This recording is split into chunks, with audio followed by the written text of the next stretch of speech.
of our people in Kampala are living in slums. The youth are unemployed. Most of the youth are unemployed. We are having this issue of the ghetto children. We need to tackle the issue of ghetto children, but not in the angle of how we are approaching it. We need to approach it from the ground, from the parents. What is causing this? Why are they so much on the street? Then we need to tackle the corporate youth, because they also need their voices heard. The corporate youth are those youth right now I'm working with. They've got the skills, they built up the website for me, they are doing the technical work for me, they are running around. We need to keep them busy by coming up with more technical vocational institutions, by opening up more industrialization, by doing a lot. So I was on the ground for 5 years. For 5 years, I'm waiting to take up the seat. Let's get to look at the actual conversation. Kampala, like you said, being the living room of the country, but there's been more political battle than the work that has been delivered to the expectation of the people of Kampala. How different is it going to be when Beatrice Mao is given the seat by the people of Kampala? You need to remember that when NRM got into power, in 1986, almost half of the cabinet was DP. You're right. Half of the cabinet was DP. When DP was in Kampala, during the times of Sebana Chizito, Seya, it was not as chaotic as it is now. You need to remember that... it was still KCC, not KCC, the transformation. Exactly. And you need to remember, right now, we are in cooperation with the ruling government. Any leader, regardless of opposition, regardless of the ruling party, the moment people vote you to serve them, you need to get on the table. So what new do I bring? I'm bringing every stakeholder on the table so that we can change our capital city. It brings the highest revenue. It is where every business happens. So I need to bring everybody on the table. Okay. I'm going to be the voice of the people. Are you also launching or using your cooperation with the National Resistance Movement as a launchpad into this conversation? Because what has clearly appeared is the ping pong between the technical wing and the political wing. The technical wing looking at the elected versus those who are actually appointed. You think your election would be able to bring a sort of level ground? I so think so, because first of all, the technical wing and then the government wing, we can work together. Okay. I can be the voice, and the fact that now we have a cooperation. We have a working relationship. Kampala needs collaboration. Kampala needs someone who will bring everybody on the table for service delivery. Okay.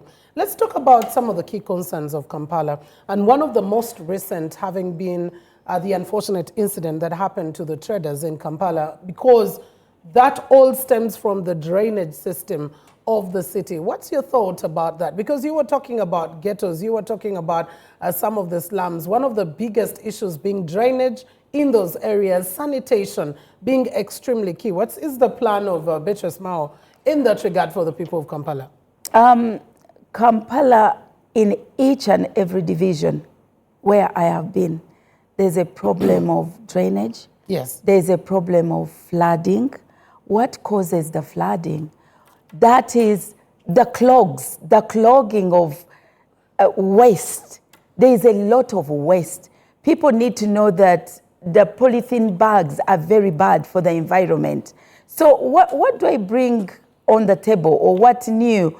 First of all, you need to educate the citizens that we need to protect the environment. How? We need to protect the environment by having more green, by planting more trees, by dealing with the waste management, by not building in the wetland. People have built up in the wetland. What causes that? Because City Hall is engulfed in corruption. We need to deal with the issue of corruption. How do we deal with the issue of corruption? We need to bring everything in black and white. We need to create a system that works for everybody.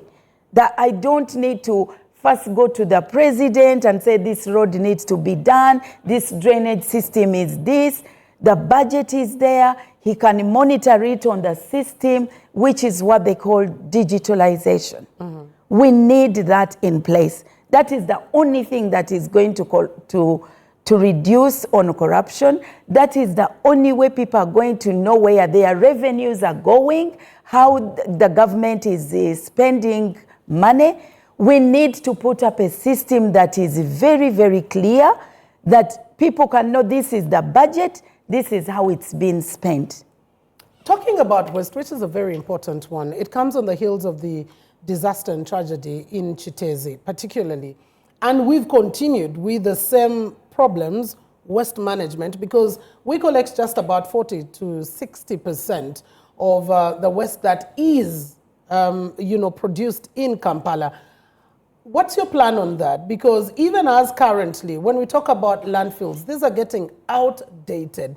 We've talked about being able to turn our waste into maybe fertilizer or something like that, or energy, things that have not been propelled forward as much. How are you going to be able to deal with this as first of all, a mother who is coming into this, because you come into the rest more like a mother in the conversation?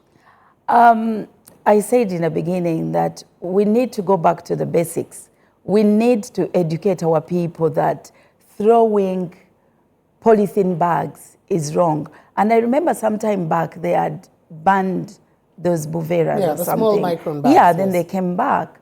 So we need first of all to educate people. Every country where you're changing a system or you're doing something, you need to first educate people. You tell people this is wrong, this is right. Now, what puzzles me is that I've been moving around and I'm meeting the KCCA workers grabbing that waste using their hands. Who does that? Who does that in 2021? So basically it's like the government cannot even afford the basics. Is that what the government? No, is that what the government is trying to tell us? Is that what the government is trying to tell us, that they can't afford even the basics? So for me, I'm saying that in my 100 days, there's a lot I can do, because even God says that the people will be helped. You help people that have helped themselves. So it is the same. Like the government will come in and help people but they also need to help themselves. Because don't tell me that it's the government that tells people sit in a taxi and throw rubbish out of the window. Do you get what I mean? It is not the government that comes and says, oh, you know what? Sit in the bus, eat your cassava and throw rubbish or throw kavera out. No, we need a tough system. We need to be tough. You remember the time of Jennifer Mosisi, people would not step in the grass because it was very clear, 100,000 fine. Or you go and do community work. We need tough love. I'm a mother, but I need tough love. I've been educating those people that want to come on board to campaign. I'm telling them, yes, I'm using volunteers. Come as a volunteer, but don't come here thinking that, oh, I'm going to pay you this and that. Oh, Mom, I just need 2K. I'm like, what is 2K going to do for you? We need to think beyond that. And that is what also happening to our kids. You educate a child up to university, and they are selling your land to come and buy a boda of 5 million, and they end up paying like 12 million. And then at the end of the day, it is taken. Has Kampala become a border? We stop at border riding. That is what it is. That is, but even before we go back to the borders, you're talking about educating people about waste disposal. But away from just even the waste disposal of plastic, polythene, and all that, even the biodegradable waste that is not clearly collected, it's not collected, it's not being utilized. Look at the waste coming in from the markets, the different markets, Nakawa, Kalere, talk about it, Rubaga, that are in the city. Even that waste alone is not well collected. I am looking at what your plan is going to be, of course, based on already what is existent. For example, drainage. We already have the Kampala Drainage Master Plan, which has never been implemented. Where are you starting from, away from just the education itself? First of all, I've got exposure. I've lived in England for over 30 years. I have traveled. I have got a network. I've got to tap into development partners.